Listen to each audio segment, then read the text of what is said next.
हर मुस्लिम आतंकवादी नहीं होता, मैं मानता हूँ, लेकिन हर आतंकवादी मुस्लिम ही क्यों होता है? जिस दिन इस प्रश्न का उत्तर मिल गया, हम समझिए अपने आप में सक्सेसफुल हो गए। टेररिस्ट के मानी क्या है? मैं कहता हूं हर मुसलमान टेररिस्ट होना चाहिए, आतंकवादी होना चाहिए। और जो हमास अल्लाह अकबर के नाम पर 1000 से ज्यादा बच्चों की गर्दनों को जुबा कर देता है, मैं उसे आतंकवादी संगठन क्यों ना मानूं? आप मुझे बताइए। और जो लोग इसका समर्थन कर रहे हैं ना, और जो जयचंद के वंशज इसका समर्थन कर रहे हैं, असल में तो वो भी वही आतंकवादी के प्रवृत्ति के लोग हैं जो चीजें। सबसे भगत सिंह देशभक्त था क्या आतंकवादी था? सतीश भाई, देशभक्त आतंकवादी नहीं था ना?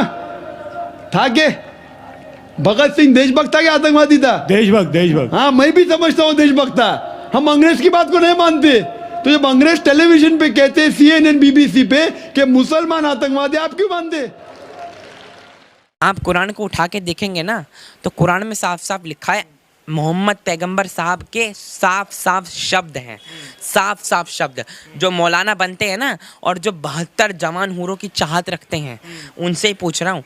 बिल्कुल साफ और स्पष्ट तौर पर उसमें लिखा है कि आप पहले अपने वतन का समर्थन कीजिए, उसके बाद आप अपने मज़हब का समर्थन कीजिए। ये कुरान और अल्लाह और मोहम्मद पैगंबर साहब के शब्द हैं, नयन मार्कन के शब्द नहीं। 56 मुस्लिम देश है ना, बहुत आवाज़ उठाते हैं, 56 मुस्लिम देश है ना, क्या इन 2-3 या 10 लाख लोगों को वो शरण नहीं दे सकते? 56 मुस्लिम देश, कतर मुस्लिम देश है, सऊदी अरेबिया मुस्लिम देश है, इतने संपन्न। चलिए कुछ मुस्लिम देश तो भिखारी हैं जिन्हें कटोलों की आवश्यकता पड़ जाती है, पाकिस्तान जैसे। आऊज़ुबिल्लाहि मिनश्शैतानिर्रजीम, बिस्मिल्लाहिर्रहमानिर्रहीम, अस्सलामु अलैकुम वरहमतुल्लाहि वबरकातुहू। उम्मीद करता हूँ कि आप हज़रात आफियत, खैरियत और ईमान की सेहत और सलामती के साथ होंगे। दोस्तों, इस वीडियो के अंदर हम देखें कि जब से जंग हुआ है फ़िलिस्तीन का और इजराइल का, उस बीच में एक हीरो बनकर एक और बंदा कूदा था जिसका नाम हमास है। तो दोस्तों, जंग उन तीनों के अंदर हुआ, हमास के अंदर, इजराइल के अंदर और साथ में फ़िलिस्तीन के अंदर।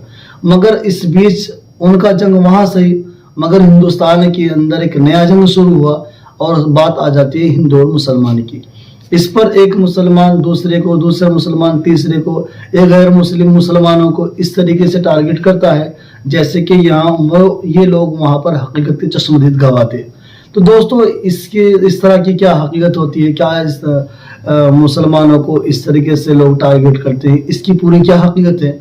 और साथ में सुनेंगे डॉक्टर जाकिर नाइक को भी, उन्होंने इस बारे में तफसील से बात बताई है। तो दोस्तों, वीडियो बहुत ही इंफॉर्मेटिव और साथ में इंटरेस्टिंग है, तो आप मेरे साथ बने रहें इस वीडियो के आखिर तक। आपसे एक छोटी सी इल्तमास, अगर आप हमारे चैनल पर नए हों तो सब्सक्राइब करना हरगिज़ ना भूलें। वीडियो पसंद आए तो लाइक और शेयर लाजमी कीजिए। तो चलिए दोस्तों, आपका वक्त ज़ाया ना करते हैं, आज का टॉपिक शुरू करते हैं।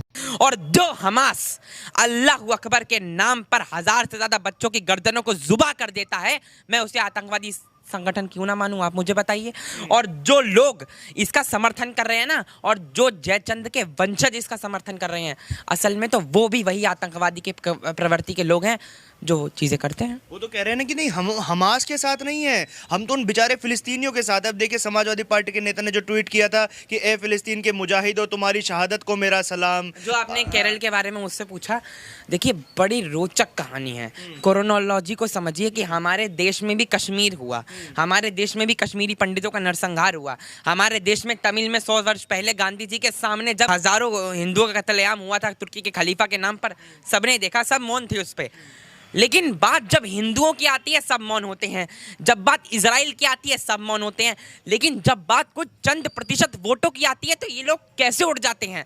मैं कांग्रेस से, मैं पाकिस्तान और जो पूरा विश्विक और OIC यानी ऑर्गेनाइजेशन ऑफ इस्लामिक कंट्रीज है ना, मैं 56 के 56 देशों को लपेट कर इनसे पूछना चाहता हूँ, भैया जब चाइना में युगर मुसलमानों पर अत्याचार हो रहे हैं, तब आपके पेट में क्या हाजमे की गोली खाकर बैठे हैं?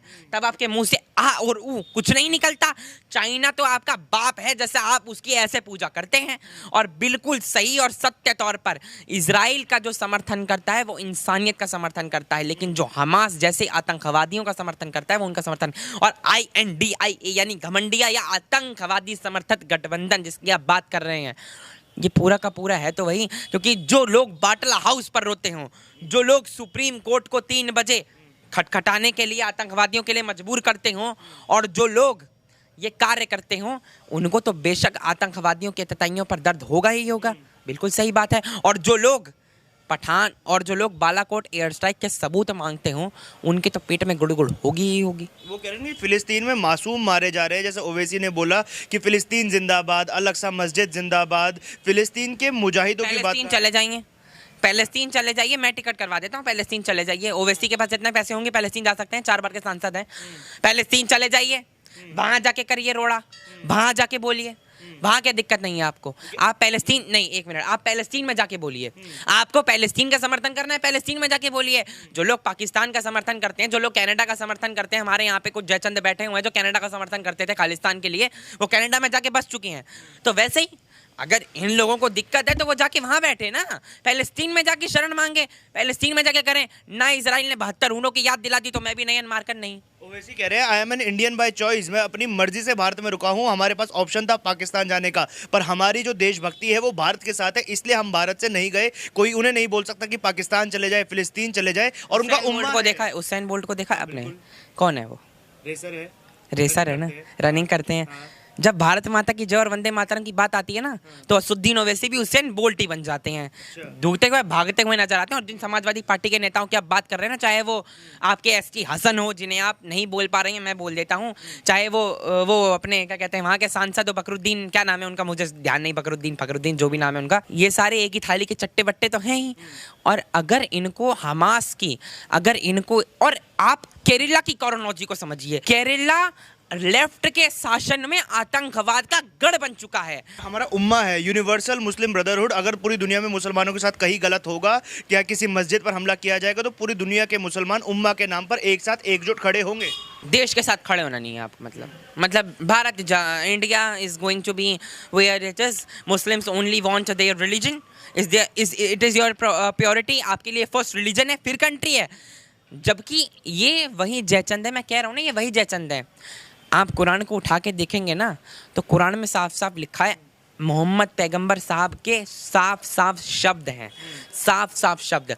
जो मौलाना बनते हैं ना, और जो 72 जवान हूरों की चाहत रखते हैं, उनसे ही पूछ रहा हूँ, बिल्कुल साफ और स्पष्ट तौर पर उसमें लिखा है कि आप पहले अपने वतन का समर्थन कीजिए, उसके बाद आप अपने मज़हब का समर्थन कीजिए। ये कुरान और अल्लाह और मोहम्मद पैगंबर साहब के शब्द हैं, नयन मार्कन के शब्द नहीं है। अच्छा, देश की सबसे पुरानी पार्टी है कांग्रेस, अब तो उन्होंने भी कांग्रेस वर्किंग कमेटी में प्रस्ताव रखा था कि मोदी जी को फिलिस्तीन के बारे में बोलना चाहिए। और अब जो सबसे वरिष्ठ नेता सोनिया गांधी, सवाल ये है कि सोनिया गांधी अब कह रही है कि जो यूएन में भारत का स्टैंड है वो गलत है, जो भारत है उसको फिलिस्तीन के पक्ष में बोलना चाहिए। फिलिस्तीन में इजराइल गलत कर रहा है, और कई वर्षों से इजराइल फिलिस्तीन के साथ अत्याचार कर रहा है, वहाँ पर मुसलमानों को टारगेट करके मारा जा रहा है, और जो मस्जिद है, मस्जिदों पर टारगेट करके इजराइल मिसाइल गिरा रहा है। तो कांग्रेस को चिंता हो रही है उनकी। देखिए, भारत और नरेंद्र मोदी जी अपनी चीज़ें स्पष्ट कर चुके हैं। मैं तो एक समान कार्यकर्ता हूं। विदेश मंत्रालय के प्रवक्ता स्पष्ट रूप से कह चुके हैं कि हम, और प्रधानमंत्री जी 2-2, 3-3 बार ट्वीट कर चुके हैं। लेकिन एक चीज़ समझिए इसमें भी, हमारे प्रधानमंत्री मात्र इकलौते ऐसे प्रधानमंत्री हैं जो इजिप्ट से भी बात कर सकते हैं, जो पैलेस्तीन से भी बात कर सकते हैं, और जो बेंजामिन नेतन्याहू से भी एक समय पर बात करने में सक्षम है। ये नया भारत है। और अब आती हैं इस मुद्दे पर दोबारा। देखिए, हमारे आदरणीय प्रधान सेवक श्री नरेंद्र मोदी जी स्पष्ट कर चुके हैं कि हम इजराइल के साथ आतंकवाद की इस लड़ाई में खड़े हैं। और हमारे विदेश मंत्रालय के प्रवक्ता, यानी सरकारी तौर पर हमारी जो बयान है वो स्पष्ट हो चुका है कि हम फिलिस्तीन को सपुप्रित राष्ट्र बनाने के समर्थन में, लेकिन हम आतंकवाद के समर्थन में नहीं है भैया, कहीं भी कहीं से भी। आप समझ रहे हैं क्या हुआ है इजराइल में, क्या हुआ है?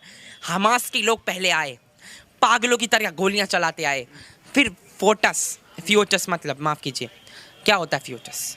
एक गर्भवती महिला का अंदर से गर्भ काटकर उसका फ्यूटस निकालकर उसके बच्चे, जो अंदर गर्भ में बच्चा पल रहा है, उसकी गर्दन को जुबा कर उसके बाद अल्लाहू अकबर के नारे लगाकर पूरे वीडियो बनाकर कन्हैया लाल की, अब एक और कोरोनोलॉजी लीजिए। कन्हैया लाल का किस्सा याद है? मोदी जी को मारने की धमकी दी थी। कन्हैया लाल का किस्सा याद है आपको? कन्हैया लाल की गर्दन जुबाने के बाद कर रहा था। ये हमारे देश में ये कोरोनोलॉजी, और ये पूरी दुनिया में है। जहाँ जहाँ आतंकवाद और जहाँ जहाँ ये चीज़ें होती हैं, मेरा एक सवाल है, हर मुस्लिम आतंकवादी नहीं होता, मैं मानता हूँ, लेकिन हर आतंकवादी मुस्लिम ही क्यों होता है? जिस दिन इस प्रश्न का उत्तर मिल गया, हम समझिए अपने आप में सक्सेसफुल हो गए। और आप जो कह रहे हैं कि और क्रोनोलॉजी चल रही है, हम कह रहे हैं और क्रोनोलॉजी चल रही है, बिल्कुल क्रोनोलॉजी चल रही है, क्योंकि हमारे देश में भी वही हो रहा है जो इजराइल में हो रहा है। बस इजराइल में फ़लस्तीन की आज़ादी के नाम पर हो रहा है, हमारे यहाँ उनकी आज़ादी के नाम पर हो रहा है। आप बताइए, मस्जिद से पत्थर कौन फेंकता है? हनुमान जी की यात्राएं जब निकलती हैं, कौन फेंकता है? क्या हनुमान जी ऊपर से बरसात करते हैं? क्या कोई और बरसात? क्या पवन देव ऊपर से, पवन देव को वो आता है आइडिया और वो बरसात करते हैं? मस्जिदों में कौन जाता है? मस्जिदों में कौन जाके बरसात करता है? आप बताइए। मस्जिदों में जाके आप बरसात करते हैं, फिर आप पे बुलडोजर चलते हैं, फिर आप उइमा भी करते हैं। और जी को बड़ा बुरा लग रहा है। जो लोग आतंकवादियों के समर्थन में रोज आते हैं ना, और जो लोग आतंकवादियों को शहीद कहने को अपनी फर्स्ट प्रायोरिटी समझते हैं, और जो लोग 2008 में जब ताजमहल पर, माफ कीजिए, वो जो ताज होटल है मुंबई में, उस पर हमला हुआ, उसके बाद भी कोई कठोर कार्रवाई करने की इच्छुक नहीं रहते हैं और पाकिस्तान की आरती उतारते हैं, वो ये कार्य अवश्य करेंगे, क्योंकि वो चाइना के साथ डील भी तो करते हैं 2008 में जाके गुपचुप। आज तक वो सार्वजनिक तो करी नहीं थी भारत सरकार ने उस समय मनमोहन सिंह जी की। जब हमारा वो क्या कहते हैं गौरीशंकर मंदिर तोड़ा गया था, हमें बुरा नहीं लगा था। जब हमारा कोई और मंदिर तोड़ा गया था, जब हमारे 40,000 मंदिरों को आपने, हिंदुओं के मंदिरों को आपने पत्थर के ढेरों में तब्दील कर दिया, तो हमें बुरा नहीं लगा था क्या? हम क्या मूर्ति बनकर खड़े थे? हमने 500 वर्ष की जो गुलामिक मानसिकता आपके मुगल शासन में सही, क्या हमने ऐसे ही सह ली थी? आप बताइए। और जो लोग आप कह रहे हैं बुरा लगा, भैया वो आतंकवादियों को मार रहे हैं, इसमें क्या बुरा लगता है? आप बताइए। आप कह रहे हैं पैलेस्तीन के सारे लोग मर रहे हैं, इजराइल ने पहले ही बोल दिया पैलेस्तीन के लोगों के लिए गेट खुला है, जाएं। 56 मुस्लिम देश है ना, बहुत आवाज़ उठाते हैं, 56 मुस्लिम देश है ना, क्या इन 2-3 या 10 लाख लोगों को वो शरण नहीं दे सकते? 56 मुस्लिम देश, कतर मुस्लिम देश है, सऊदी अरेबिया मुस्लिम देश है, इतने संपन्न। चलिए कुछ मुस्लिम देश तो भिखारी हैं जिन्हें कटोलों की आवश्यकता पड़ जाती है पाकिस्तान जैसे, बाकी जो संप्रभुत्व राष्ट्र हैं पूरे, सऊदी अरेबिया है, कतर है, यूएई है, ओमान है, वो शरण नहीं दे सकते 20 लाख मुसलमानों को, वो काम नहीं दे सकते। इजराइल ने तो पर्चे फेंक दिए हैं। अब आप बताइए, दिल्ली में किसी, मान लीजिए मेरे घर में ही आतंकवादी घुस गए हैं, मैं अपने घर का एग्जांपल लेता हूँ, मेरी पूरी बिल्डिंग में आतंकवादी घुस गए हैं। अब मेरी पूरी बिल्डिंग में आतंकवादी घुस गए हैं, तो क्या इजराइल की सेना, मतलब भारतीय सेना है, वो मुझे साइड करेगी? मैं आतंकवादियों के साथ ही गुपचुप कर रहा हूँ, तो वो मेरे को भी गुपचुप बना के ठोकेगी फिर? बिल्कुल सही बात है। सब पहले अपनी रक्षा का देखते हैं, उसके बाद सब करते हैं। और ये बात आप कान खोल कर अपने अंदर, मैं दर्शकों को कह रहा हूँ जो जयचंद हैं, उनके अंदर डाल लें कि इजराइल अपने अस्तित्व की लड़ाई लड़ रहा है।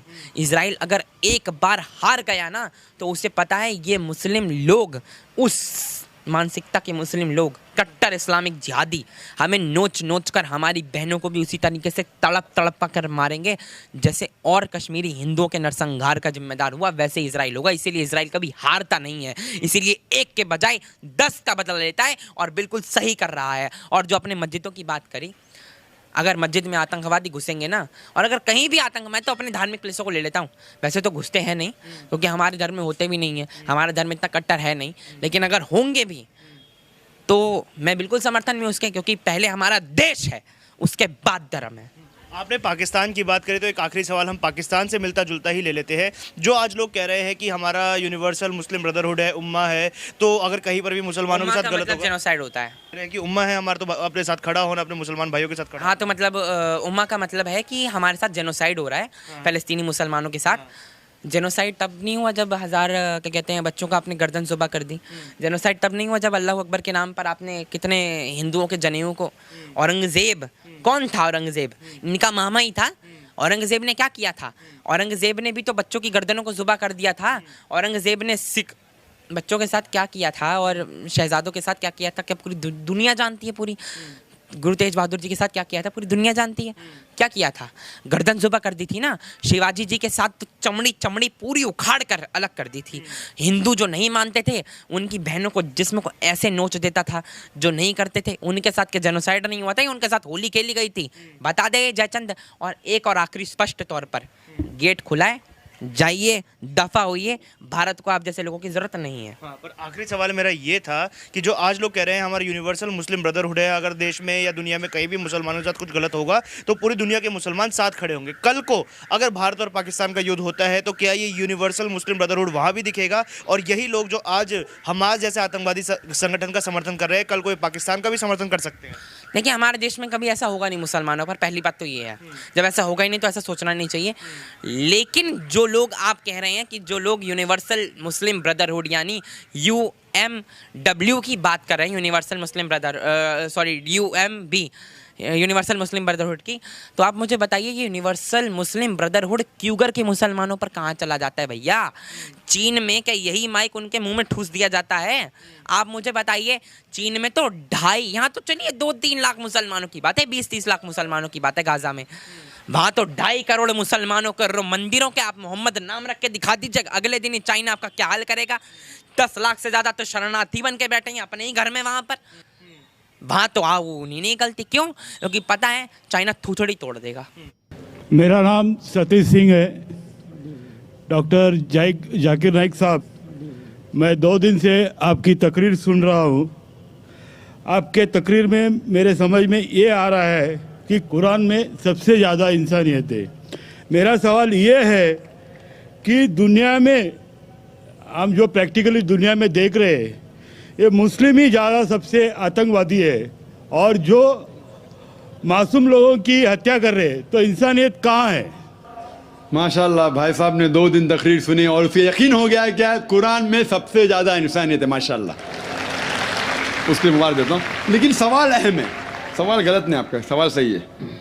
सवाल है कि हम देख रहे हैं मुसलमान ही आतंकवादी है, ये झगड़ा फसाद, मुसलमान फंडामेंटलिस्ट है, मुसलमान टेररिस्ट है, आतंकवादी है। जब हम कुरान पढ़ते हैं तो हमें इसका इज़हार होता है। लेकिन ये है क्यों गलतफहमी, जिस तरीके से मीडिया गलतफहमियां फैलाती है, हम उसको इग्नोरेंस में, अनजाने में मान लेते हैं। टेररिस्ट के मानी क्या है? मैं कहता हूं हर मुसलमान टेररिस्ट होना चाहिए, आतंकवादी होना चाहिए। आतंकवादी की मानी क्या है तो समझ लो। टेररिस्ट उसे कहते हैं जो इंसान दूसरे इंसान के दिल में टेरर पैदा करता है। अगर कोई चोर पुलिस को देख रहा है तो उसके दिल में टेरर आता है, खौफ आता है, उस चोर के लिए पुलिस टेररिस्ट है। इस तरीके से हर मुसलमान, कोई भी एंटी सोशल एलिमेंट मुसलमानों को देखता है, उसके दिल में खौफ आना ही चाहिए।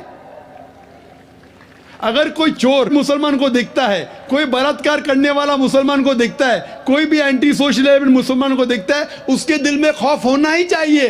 कुरान मजीद में अल्लाह ताला फरमाते हैं सूरह अनफाल में, सूरह नंबर 8 आयत नंबर 60 में, खौफ पैदा करो उन लोगों के दिल में जो लोग एंटी सोशल है, जो हक को इनकार करते हैं, उनके दिल में खौफ डालो। लेकिन सवाल यह है कि कई बार एक शख्स एक काम करता है, उसे 2 लक़ब दिए जाते हैं। मिसाल के तौर पे हिंदुस्तान 60-70 साल के पहले अंग्रेज हम पर हुकूमत करते थे, कई साल किया।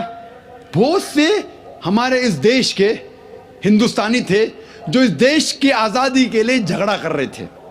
इनको अंग्रेज कहते थे आतंकवादी, टेररिस्ट। हम आम हिंदुस्तानी कहते थे देशभक्त, फ्रीडम फाइटर, पेट्रियट। वही आदमी, वही काम, 2 लक़ब, 2 टाइटल। अगर आप अंग्रेज की बात मानते हैं, अंग्रेज कहते हैं हमें इस देश पे हुकूमत करने का हक है। अगर उनको हक है तो ये लोग को हम टेररिस्ट बिल्कुल सही कहेंगे।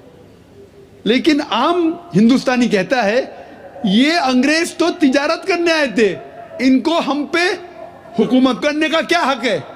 तो हम कहेंगे ये लोग हैं देशभक्त, फ्रीडम फाइटर्स, पेट्रियट्स। सेम आदमी, सेम काम, 2 लक़ब।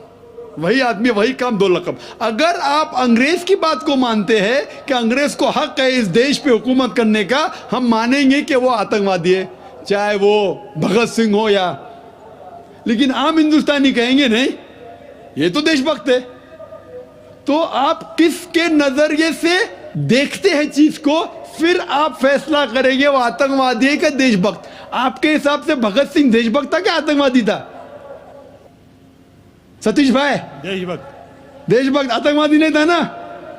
था के भगत सिंह देशभक्त था क्या आतंकवादी था? देशभक्त। हाँ, मैं भी समझता हूँ देशभक्त था। हम अंग्रेज की बात को नहीं मानते। तो जब अंग्रेज टेलीविजन पे कहते हैं, CNN BBC पे, कि मुसलमान आतंकवादी, आप क्यों मानते?